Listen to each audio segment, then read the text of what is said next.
Hey, integrated 2. Today we're going to talk about similar triangles, and we'll do 9-3 and 9-4 today. So similar triangles, as you know, are not necessarily the same size, but they are the same shape. So when two triangles have the same shape, they have at least two angles that are in common, okay? And this implies that the third angle is also in common. So two angles is enough to say that three angles are, and once you have three angles, then that means that they are similar to each other. So you're going to use this to kind of solve things. So on 1A down here, they're going to ask you, are these two triangles similar? They're saying no. So you've got 180, remember. So actually this is just 90. This is 90 minus 44 here, and this is 90 minus 47 here. So 90 minus 44 is actually 46. 46 doesn't match the 47, so that is why it is no. Same thing here on 1B. They want to know, does it have at least two angles that are congruent? Well, if they tell you that these two lines are parallel, that means you can go with, you know, the corresponding and alternate interior types of things. So angle P and J have to be the same. So those are in two separate triangles. And Q and R must be the same. So this one is a yes because it has at least two angles. And L is the same angle in both triangles. So that one definitely has at least two there. Jump to the next page. Also, another way to prove that triangles are similar. So in addition to angle-angle similarity, if you can prove that they have three sides that are in a true proportion, so if it has proportional side lengths, you may say that they are similar. If you can say that there's two sides that are in proportion, and the angle that is included or in between those two sides that are in proportion is congruent, that's side-angle-side similarity. So you have three ways to prove that triangles are similar. You have angle-angle similarity, you have side-side-side similarity, and side-angle-side similarity. You have all of those things. I suggest there is one proof on your test, and it is to prove that triangles are similar. So please read through 9.2. Look at that and read it over. Number 1, determine. We already did one of those. Not on letter B. So go ahead and look through this one. Also, it's not in your book, but just kind of read through these two and see why they are or are not similar. Okay, we'll jump to the next page. And this page talks about determining whether they're similar. Write a similarity statement. So on 2, we can see, so we'll just kind of look at 2 here. We can see that 16 is to 12 as, now if I was actually trying to prove this similar, 12 would have to be, this 12 would have to be to this 9. And then last but not least, 8 would have to be to 6. And so considering that those all simplify down to 4/3 or 3/4, it doesn't really matter how you write it, upside down or not, it doesn't matter. So if they all simplify down to 4/3, then that is yes because of side-side-side similarity. So they kind of agree there, okay? And then you can look at 2B here if you want. You're going to see, does 22 go to 11 as 20 goes to 10? Yes, that's a 2. And then they have an angle in between those two sides, so that's side-angle-side similarity. If you want to take a look at these two, you can definitely look at number 3. That's just picking out the right one, so work through those in your head. So pause the video to take time to do that. And then you may also look at this one in your book. That's very much like the one. Those are good questions. I can't write all that down, but you can read through it. Oops, hit the wrong button. Go to the next page. There's another guided practice on there. So just read through that one. See if you would like to do this one. We'll look at this one together. So given RS is parallel to UT, RS is 4, which they show. And so we know that 10 is to 4 here. So we've got 10 is to 4. As since I started big, we've got 2x plus 10 is to x plus 3. So you can set up this and you can use your cross products. So 8x plus 40 equals 10x plus 30. And then you can say 2x equals what? 10 and x equals 5. And so what they want is to find RQ and QT. RQ is x plus 3, so that's 8. And 2 times 5 is 10, that's 20. And yep, that's what they got. So 8 and 20. So you might have to set something up like that to help yourself out. Same thing here. Find each measure. We'll just kind of look at this one. QP and MP. So we know that MP is 5 plus x. That's the big triangle. 5 plus x is to 5 in this case, as 6 plus 3 3/5, which is 9 3/5, is to 6. This is just one way to do it. So you can distribute there. So I'm going to do the cross products. 30 plus 6x. Let's see, 40. So really this is 48 over 5. So when you take it times 5, you end up just getting 48. And so 6x equals 18, x equals 3. And they want to know QP and MP. So QP is just 3. We got that one. And MP is 3 plus 5, which is 8. So we're good there. So you just have to kind of work through those. Same thing here. You know that 8 was to 10, as x plus 6 is to 2x plus 6, and you can solve that and see if you get 8 and 10. Okay, so it's just setting up a proportion and solving that for those types. Jump to the next page. Oh, yes, the drawing of the pictures for this. So if they ask you that Adam is standing next to the Palmetto building in Columbia, he is 6 feet tall. So I would just write a picture. He's 6 feet here. He casts a shadow, that's 9. And the building, though, is lined up. It's just a similar situation. The building is 322.5 feet. How tall is the building? You have similar triangles there because you've got the man that's at a 90 degree like the building, and they're casting a shadow at the same angle because the sun is in the same place. So that's kind of what they've got there. So if you want to look at also the skyscrapers one, that's another one where you're just going to kind of read through that one.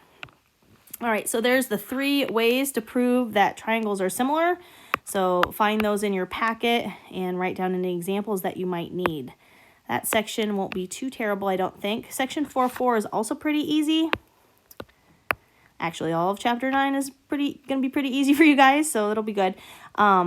If a line, so the triangle proportionality theorem, if a line is parallel to one side of the triangle and it intersects the other sides, then it divides this into proportional side lengths. So BE is parallel to CE. What that means is that AB is to BC, as AE is to ED. You can set up a proportion to solve it.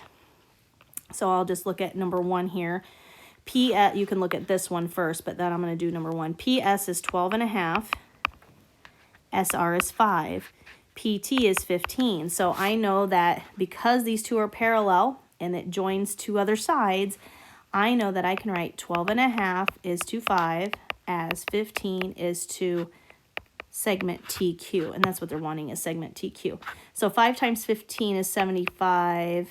And you'll divide that by 12.5, and that will end up being 6. So it's kind of just nice. It's a nice to know thing about triangles and their proportional side lengths. Now, the converse of that is true. If we have proportional sides like that, then you can assume that those 2 lines are parallel. So using the converse, you read through that middle one there. Says DG is half the length of GF. So DG is half the length of GF. So this is X and this is half X. We know that much. I don't know what it is, but, and then EH is 6 and HF is 10. Is it parallel or not? Well, if one's half and the other one's not, half of 10 is not 6, so that's why it's no. Okay, so go ahead and you can look through 1 and 2 here and pause the video, work through those, make sure you're getting the right answers. Mid-segment theorem. A mid-segment is kind of like the mid-segment of a trapezoid, where every triangle has 3 mid-segments. So you're going to take the midpoint of each side and connect it to the midpoint of the other side. And what happens is that this segment, this mid segment, is proportional. So we'll just read this right here. Mid segment of a triangle is parallel. So number one, like RP is parallel to CB up there, and its length is 1/2 the length of the other side. So for example, if CB is 20, then RP is 10. Okay, the same thing on the other side. If P, that's not the best color to use, if PQ is 5, then that means that CA is 10. So they're each one's half of the other, and they are parallel. So that's kind of what the mid-segment formula means. So if you want to look at, I think that's this one down here, you can kind of look at that. So they kind of use that theorem to solve a few problems. We'll kind of look at this one in the middle, 3A, 3B, and 3C. So it says find each measure. So DE, they want you to find that. So they've told you that, now realize that CA and DE are the parallel ones, and one is half the other. So DE has to be 7.5. So we know that one. They want us to find DB, which is this one. Okay, but it's congruent to this one, which is the same as that one, because we know that those two lines are parallel. So it's a parallelogram because it's in the midpoint here and the midpoint, and they're all midpoint. So this isn't actually 9.2 here, so that's 9.2. So they've got that for DB. And then angle FED. I'm going to clean that up a little bit. So angle FED is right here. But we know that these two lines are parallel, cut by this transversal and alternately interior to that 82-degree angle. So that's kind of how that works. Also, if you have two lines that are cut by two or more parallel lines, what that means is that these chunks are proportional to each other. So actually I should write here, AB is proportional to BC in itself, and then EF is proportional to FG. So that's kind of what they're going for there. So I'll also ask you to do that. If you want to look at that additional example to make sure you've got that one, that would be great. I'm going to jump to the next page. I guess we could look at the real estate one. They'll give you some pictures here where we know they're proportional. It says frontage is the measurement of a property's boundary. It runs along the side of a particular feature. Find the ocean frontage lot A to the nearest 1/10 of a yard. So when I'm looking at this, I know that these lines are parallel, okay? And we're cutting other things. So that means that these places are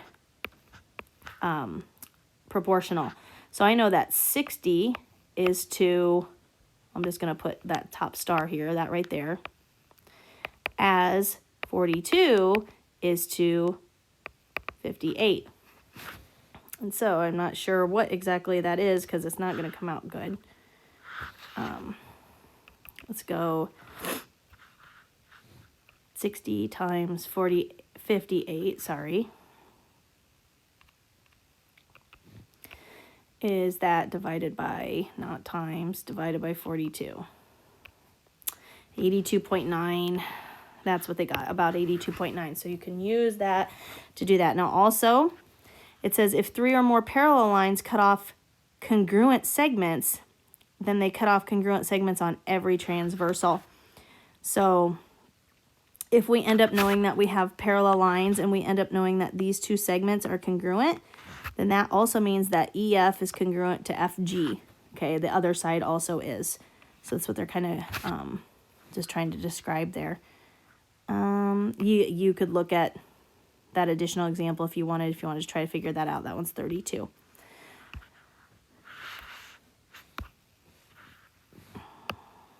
Okay, this might be like the last page. Okay, so let's look at 5A. So you know that you've got congruent segments because we've got the congruent 8 and 8 here. So that means that 7x minus 2 has to equal 4x plus 3, and you go through and you solve it, and you'll get, I don't know if they want x or if they want actually how long that segment is, but either way, you would set those equal. On this one, once again, you've got, now the reason why they're parallel is because these two are both at a 90 degree, and then you've just said that these two are congruent. So once again, the 2x plus 1 equals 3x minus 5, and you'll solve that, and it will work for you. Okay, if you want to look at that, you can try to solve that one with your partner and make sure you get it right. And that is it.